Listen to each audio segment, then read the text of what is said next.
بسم اللہ الرحمن الرحیم فصل فی الحقیقت والمجاز۔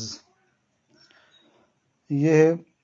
وصول الشاشی کا صفحہ نمبر 110 ہے اور کتاب اللہ سے متعلق جو بحث ہے اس کی چوتھی فصل ہے۔ یہ فصل حقیقت اور مجاز کے بیان میں ہے۔ پہلے یہ حقیقت اور مجاز کی تعریف کرتے ہیں، پھر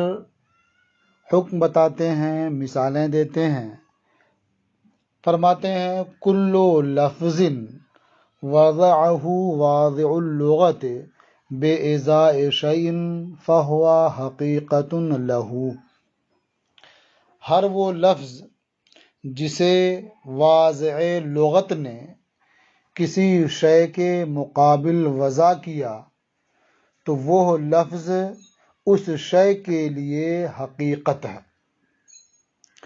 وَلَوِ اسْتُعْمِلَ فِي غَيْرِهِ يَكُونُ مَجَازًا لَا حَقِيقَةً، اور اگر وہ لفظ جس کے لیے وضع کیا گیا ہے اس کے غیر میں استعمال ہو تو اس صورت میں وہ مجاز ہوگا، حقیقت نہیں ہوگا۔ تو اس میں مصنف رحمۃ اللہ تعالی علیہ نے حقیقت اور مجاز دونوں کی تعریف کر دی۔ مختصر لفظوں میں آپ یوں کہہ سکتے ہیں کہ کوئی بھی لفظ اگر اپنے معنی موضوع لہو میں استعمال ہو تو وہ حقیقت ہے، اور اگر لفظ اپنے معنی موضوع لہو کے غیر میں استعمال ہو تو وہ مجاز ہے۔ اب یہ ہے کہ وضع جو ہوتی ہے، واضع لغت کسی لفظ کو کسی معنی کے لیے وضع کرتا ہے تو اسے وضع لغوی کہتے ہیں، اور شریعت اگر اس لفظ کو کسی خاص معنی کے لیے وضع کرتی ہے، مانتی ہے، تو اسے وضع شرعی کہتے ہیں۔ اسی طرح سے عرف میں اگر کوئی لفظ کسی معنی کے لیے بولا جاتا ہے، چاہے وہ عرف عام ہو یا عرف خاص ہو، تو اس کو وضع عرفی یا وضع خاص کہتے ہیں، یعنی اسے وضع عرفی کہتے ہیں، خواہ وہ عرف عام ہو یا عرف خاص ہو۔ تو یہاں یہ مصنف رحمۃ اللہ علیہ جو تعریف کرتے ہیں واضع اللغت کہہ کر کے یہ بتانا چاہتے ہیں کہ یہ وضع لغوی کی تعریف ہے۔ یعنی واضع لغت نے اگر لفظ کو ایک معنی کے لیے وضع کیا ہے اور لفظ اسی معنی میں استعمال ہو رہا ہے تو یہ حقیقت ہے، لغت کے لحاظ سے یہ حقیقت لغویہ ہے۔ فرماتے ہیں کل لفظ وضعہ واضع اللغت بإزاء شیء فہو حقیقت لہ۔ ہر وہ لفظ جسے واضع لغت نے کسی شے کے مقابل وضع کیا تو وہ لفظ موضوع اس شے کے لیے حقیقت ہے۔ وَلَوِ اسْتُعْمِلَ فِي غَيْرِهِ، اور اگر وہ لفظ موضوع اس شے کے غیر میں استعمال کیا جائے تو وہ مجاز ہوگا، حقیقت نہیں ہوگا۔ جیسے ایک مثال ہم دے دیں کہ اسد کا ایک معنی ہے جسے وضع کیا گیا ہے، وہ ہے پھاڑنے والا جانور، درندہ جسے کہتے ہیں۔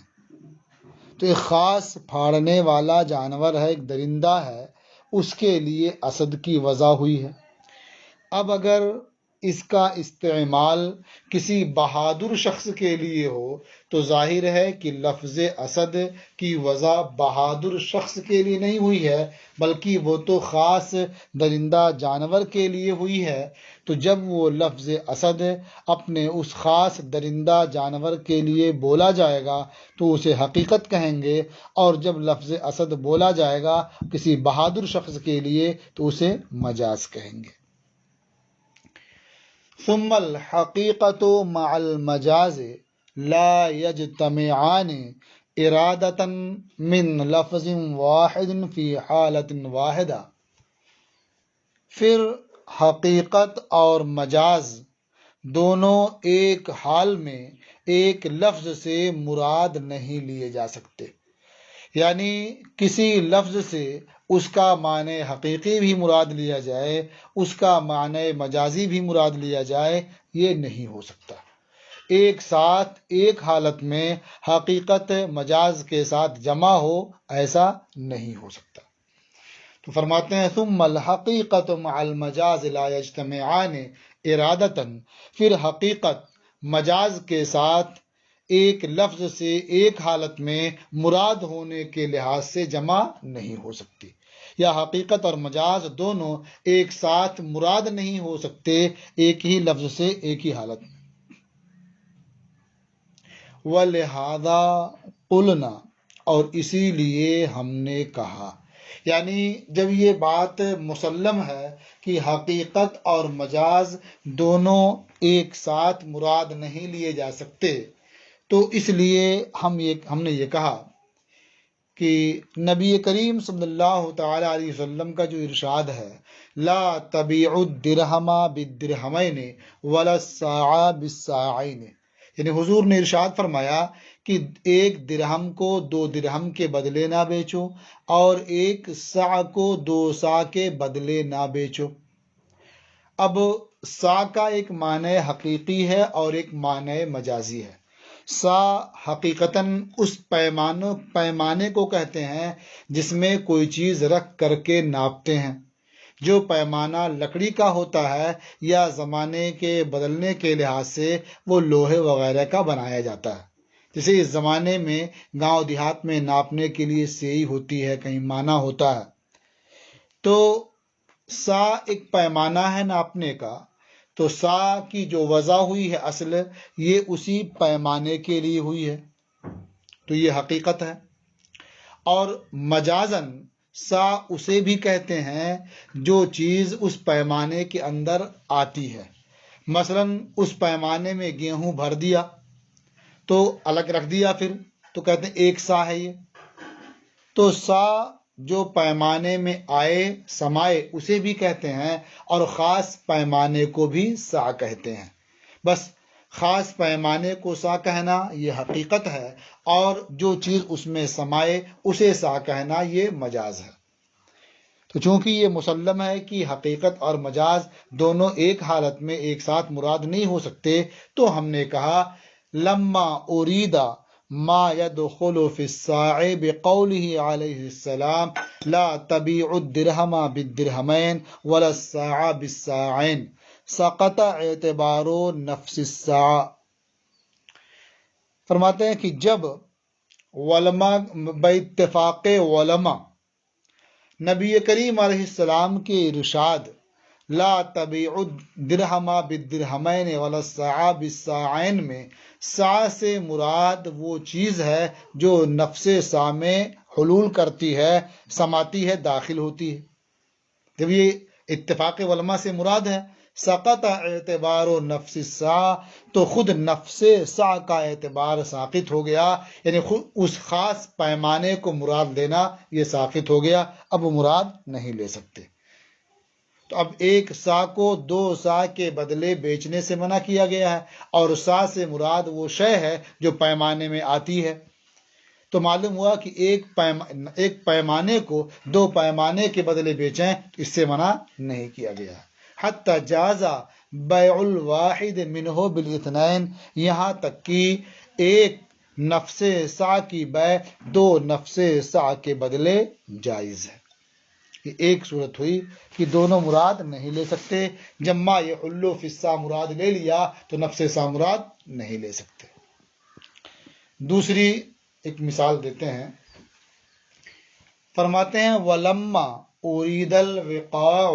مِنْ آیَةِ الْمُلَامَسَةِ سَقَطَ اعتبار ارادۃ المس بالید۔ اللہ تعالیٰ کا ارشاد ہے وَإِن كُنتُمْ جُنُبًا فَاتَّطَهَّرُوا وَإِن كُنتُمْ مَرْضَىٰ أَوْ عَلَىٰ سَفَرٍ أَوْ جَاءَ أَحَدٌ مِّنكُم مِّنَ الْغَائِطِ أَوْ لَامَسْتُمُ النِّسَاءَ، تو لامستم النساء یہ بھی ذکر ہے، فلم تجدو مان فتیمموا صعیدا طیبا، تو یہاں لامستم النساء، لامستم کا ایک معنی ہے مس بالید، ہاتھ سے چھونا، اور لامستم کا ایک معنی یہ ہے کہ تم اپنی بیویوں سے جمع کر لو۔ تو گویا یہاں ایک معنی ہوا جمع اور ایک معنی ہوا مس بالید۔ تو آیت ملامست میں یعنی اولا مستم النساء سے مراد یہ جمع لے لیا گیا، تو اب مس بالید مراد لینا نہیں ہو سکتا،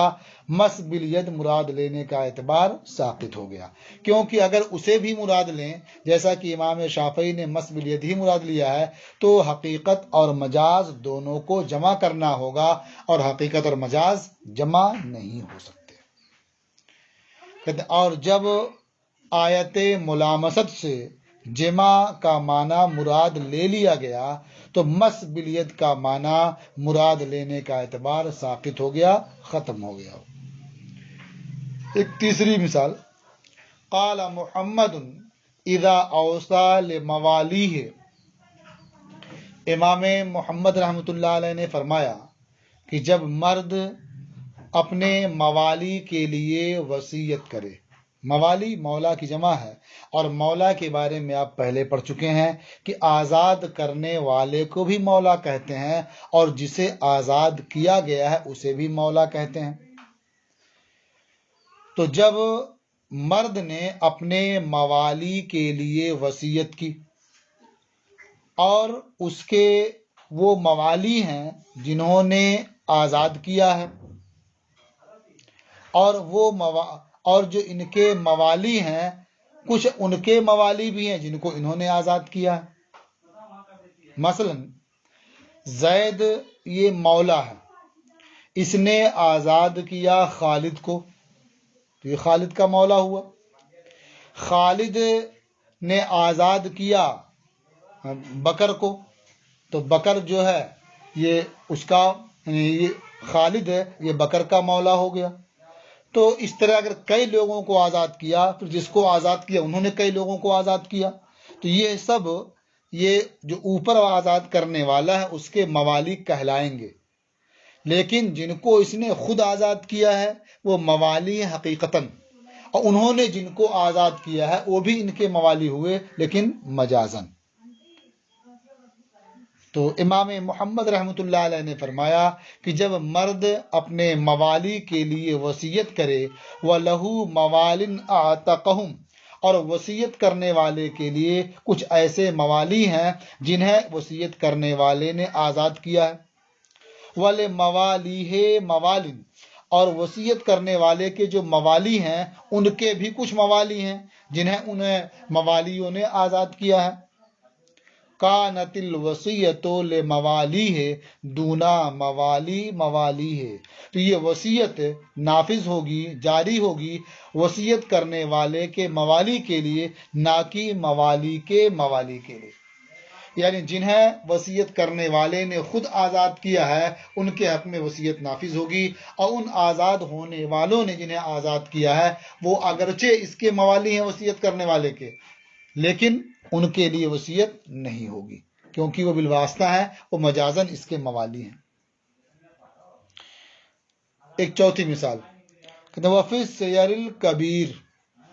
اور امام محمد رحمۃ اللہ علیہ کی تصنیفات میں مؤلفات میں ایک کتاب سیر کبیر ہے، اس میں انہوں نے لکھا لو استأمن اہل الحرب علی آبائہم لا تدخل الاجداد فی الامان، اگر اہل حرب نے اپنے آبا کے لیے امان طلب کی، تو گویا اس کو اور اختصار سے یہ کہہ سکتے ہیں کسی شخص نے اپنے باپ کے لیے امان طلب کی تو اس امان میں دادا داخل نہیں ہوگا۔ کیوں؟ اس لیے کہ دادا اگرچہ اب میں مجازن آ جاتا ہے لیکن حقیقتاً اب یہ جو باپ ہے وہ ہے، اور دادا حقیقت میں اب نہیں بلکہ وہ جد ہے، تو اسے اب کہنا یہ مجازن ہے۔ تو اگر کسی نے اپنے اب کے لیے امان طلب کی تو اس میں جد شامل نہیں ہوگا۔ تو اسی طرح سے بہت سے لوگوں نے اہل حرب نے اپنے آبا کے لیے امان طلب کی تو ان کے اجداد اس امان میں داخل نہیں ہوں گے، کیونکہ اگر آبا بھی داخل ہوں، اجداد بھی داخل ہوں تو حقیقت اور مجاز کا جمع کرنا ہوگا۔ لو استأمن اہل الحرب علی آبائہم، اگر اہل حرب نے اپنے آبا کے لیے امان مانگی، لا تدخل الاجداد فی الامان، تو اجداد یہ امان میں داخل نہیں ہوں گے۔ وَلَوْ اسْتَأْمَنُوا عَلَىٰ أُمَّهَاتِهِمْ لَا يَثْبُتُ الْأَمَانُ فِي حَقِّ الْجَدَّاتِ، اسی طرح سے کسی نے اگر اپنی ماں کے لیے امان طلب کی تو دادی اس میں داخل نہیں ہوگی، اور بہت سے لوگوں نے اپنی اپنی ماؤں کے لیے امان طلب کیا تو ان کی دادیاں شامل نہیں ہوں گی۔ تو اگر اہل حرب نے اپنی امہات کے لیے امان طلب کی تو جدات کے حق میں امان کا ثبوت نہیں ہوگا۔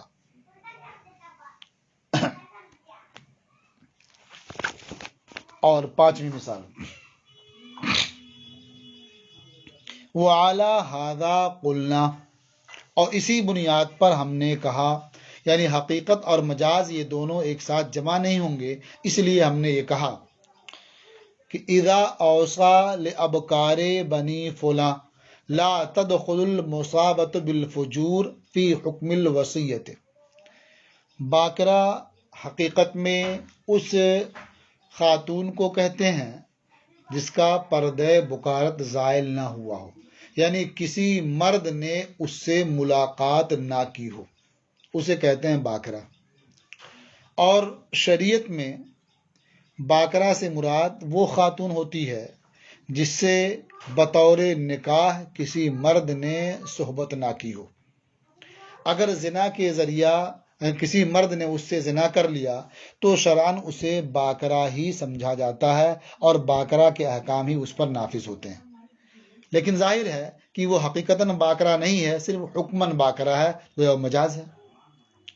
تو اب اگر کسی شخص نے یہ وصیت کی کہ یہ سامان یا یہ دولت بنی فلاں کے ابکار کے لیے ہے، یعنی اس خاندان کی یا اس قبیلے کی باکرہ خواتین کے لیے ہے، تو اس میں وہ خواتین داخل نہیں ہوں گی جن کا پردہ بکارت زنا کے سبب سے زائل ہو چکا ہے، یعنی جو خواتین زنا کی مرتکب ہو چکی ہیں وہ داخل نہیں ہوں گی اس وصیت میں، اس لیے کہ وہ حقیقت میں باکرہ نہیں ہیں۔ کہتے ہیں اذا اوصى لابکار بنی فلاں، جب مرد بنی فلاں کے ابکار کے لیے یعنی باکرہ خواتین کے لیے وصیت کرے، لا تدخل المصابۃ بالفجور، تو وہ خاتون جو زنا کی مرتکب ہوئی ہو یا جس کا پردہ بکارت زنا کے سبب زائل ہو چکا ہو، وہ وصیت کے حکم میں داخل نہیں ہوگی۔ ایک اور مثال دیکھیے، وَلَوْ أَوْصَىٰ لِبَنِي فُلَانٍ، اسی طرح کسی شخص نے بنی فلاں کے لیے وصیت کی، مثلا یہ کہا کہ یہ دولت زید کے بیٹوں کے لیے ہے، اور جو زید کے بیٹے ہیں ان بیٹوں کو بھی بیٹے ہیں، تو یہ وصیت جو ہوگی یہ صرف زید کے بیٹوں کے لیے ہوگی، بیٹوں کے بیٹوں کے لیے نہیں ہوگی۔ اگرچہ بیٹوں کے جو بیٹے ہوتے ہیں انہیں بھی بیٹا کہا جاتا ہے، لیکن انہیں مجازن بیٹا کہا جاتا ہے۔ تو چونکہ حقیقت مجاز دونوں جمع نہیں ہو سکتے، اسی لیے اگر کسی نے بنی فلاں کے لیے وصیت کی اور اس فلاں کے لیے بیٹے ہیں اور فلاں کے بیٹوں کے بھی بیٹے ہیں، کانت الوصیۃ لبنی، تو یہ وصیت فلاں کے بیٹوں کے لیے ہوگی، دونا بنی بنی ہے، نہ کہ بیٹوں کے بیٹوں کے لیے۔ ایک اور مثال، قال اصحابنا لو حلف لا ينکح فلانة وهي اجنبیہ، اگر کسی نے یہ قسم کھا لی کہ وہ فلاں خاتون سے نکاح نہیں کرے گا، اور حالت کیا ہے کہ وہ فلاں خاتون اجنبیہ ہے، کان ذالک علی العقد، تو یہ لفظ نکاح یعنی لا ینکح یہ محمول ہوگا عقد پر، یعنی معنی یہ ہوگا کہ جو قسم کھائی ہے وہ اس بات کی کہ وہ فلاں عورت سے نکاح نہیں کرے گا۔ اب اگر اس مرد نے قسم کھانے والے نے اس اجنبیہ خاتون سے زنا کر لیا تو زنا کے باعث وہ حانث نہیں ہوگا، اس لیے کہ نکاح کا دو معنی ہوا، یعنی عقد نکاح اور اس سے کیا صحبت کرنا، مجامعت کرنا، تو ایک معنی مراد لے لیا گیا کیونکہ وہ اجنبیہ ہے تو اس سے صحبت کی بات ہو نہیں سکتی، تو اس سے عقد نکاح کی بات ہی ہوگی، اس لیے عقد نکاح کا معنی مراد لے لیا گیا، تو اب اس سے مجامعت کا معنی مراد نہیں لیا جا سکتا۔ تو اگر قسم کھا لی کہ فلاں خاتون سے وہ نکاح نہیں کرے گا اور وہ فلاں خاتون اجنبیہ ہے، تو سمجھ میں آیا کہ قسم کھانے کا مطلب یہ کہ اس سے نکاح یعنی عقد نکاح نہیں کرے گا، لہذا لا یعنی کہ ہو یہ واقع ہوگا عقد نکاح پر۔ حتیٰ لو زنا بہا لا یحنسو، یہاں تک کہ اگر قسم کھانے والے نے اس خاتون سے زنا کر لیا تو وہ حانس نہیں ہوگا، اس لیے کہ نکاح سے وطی کا معنی مراد نہیں ہے۔ اب اس کے بعد مصنف رحمۃ اللہ تعالی علیہ اس ضابطے پر کچھ اعتراضات پیش کرتے ہیں، پھر ان کے جوابات بھی دیتے ہیں۔ تو آپ حضرات پہلے اس بات کو بخوبی سمجھ لیں، مثالوں کو ذہن نشین کر لیں، اس کے بعد یہ اعتراضات اور جوابات انشاءاللہ کل سماعت فرمائیں گے۔